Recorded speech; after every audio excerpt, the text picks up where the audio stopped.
Chilli Jasmine ആണേ. അപ്പൊ നമുക്ക് ഒട്ടും സ്ഥലമില്ലാത്തവർക്ക് എങ്ങനെയൊന്ന് ഉള്ളി നട്ട് വളർത്താം, അതാണ് നമ്മൾ ഇന്ന് കാണിച്ചു തരുന്നത്. അപ്പം ഇതേപോലെ ഇതൊരു ഹാങ്ങിങ് പോട്ടാണേ. നമ്മൾ തൂക്കിയിടാം, ചെടികളൊക്കെ തൂക്കിയിട്ട് വളർത്തുന്നതാണ്. അപ്പോൾ ഈ പാത്രത്തിനകത്ത് നല്ല 2 വലിയ ഹോള് ഞാൻ ഉണ്ടാക്കിയിട്ടുണ്ട്. അപ്പൊ അത് ഞാൻ ഇതുപോലൊരു കല്ല് വെച്ചിട്ട്, ഇത് വെറും കല്ലാണേ, ആ കല്ല് വെച്ചിട്ട് ഞാനിതങ്ങ് അടച്ചു വെക്കുക, നമ്മുടെ മണ്ണ് ഒഴുകി പോകാതിരിക്കാൻ വേണ്ടിയാണ്. അതിനകത്തോട്ട് ഇതേപോലെ ഒരു പിടി ഉണങ്ങിയ ഇലകളെ ഞാൻ ഇട്ട് കൊടുക്കുവാണ്. മുകളിലോട്ട് നമ്മുടെ പോട്ടിംഗ് മിക്സ് അങ്ങോട്ട് ഇട്ട് കൊടുക്കുക. അപ്പൊ ഈ ഇല നിൽക്കുന്നത് കൊണ്ട് നമുക്ക് കുറഞ്ഞ അളവിൽ മാത്രം ഇട്ട് കൊടുത്താൽ മതി. ഞാൻ ഇതിനകത്തേക്കൊരു 4 ഉള്ളിക്കഷ്ണം വെക്കുവാണേ.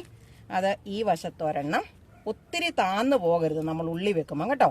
ചെറിയ ഉള്ളി വെച്ചാൽ മതി. ഇപ്പൊ നമ്മള് വലിയ ഉള്ളികൾ തന്നെ വെക്കണം എന്നൊന്നുമില്ല. ഇതിന്റെ ചോട്ടിൽ നമ്മൾ വളം കൊടുക്കുന്ന അവസരത്തിൽ നല്ല വലിയ വലിയ ഉള്ളികൾ ഉണ്ടായിക്കോളും. അതുപോലെ കെട്ടിയിട്ടിട്ടുണ്ട്. അവിടോട്ട് ഞാൻ ഇത് തൂക്കിയിട്ടിട്ട് അതിനകത്തോട്ട് എടുത്തു വെക്കുക.